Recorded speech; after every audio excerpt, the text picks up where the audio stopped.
As we end another violent week in America, we have thoughts this morning from veteran journalist James Fallows, author of 12 books and the man behind Breaking the News on Substack.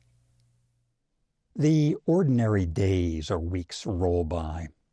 Then, in an instant, we know that things have changed and we're on an unknown path.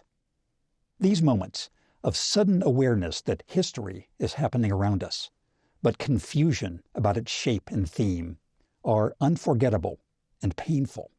Many of today's Americans can remember the shock of such a moment 24 years ago, when the World Trade Towers came down.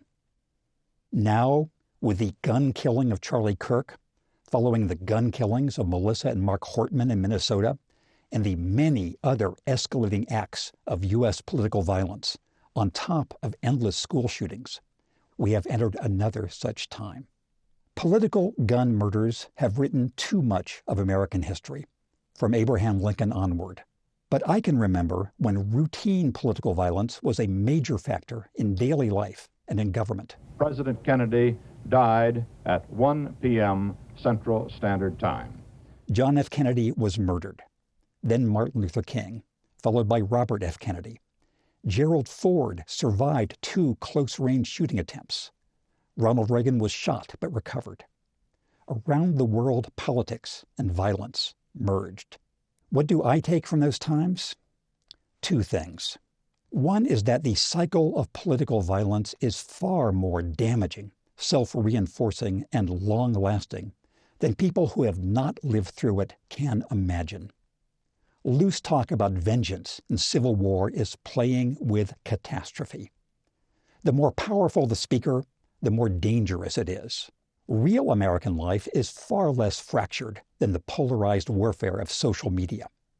Our real leaders are the ones reminding us of that now. We, the people, can respond by seeking more real-world connection with those around us. The other is to be wary of our immediate reactions, unless they are generous.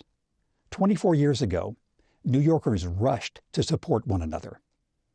Just days after that attack, in his finest moment as president, George W. Bush went to the Islamic Mosque in Washington to reassure American Muslims. And on April 4th, 1968, 2 hours after learning of Martin Luther King's death, 2 months before he would be murdered himself, Robert F. Kennedy gave impromptu the finest speech of his life. From the pain and uncertainty of his times, he might have been speaking directly to us in ours. We can do well in this country. We will have difficult times. We've had difficult times in the past, but we will have difficult times in the future. And dedicate ourselves to what the Greeks wrote so many years ago, to tame the savageness of man and make gentle the life of this world.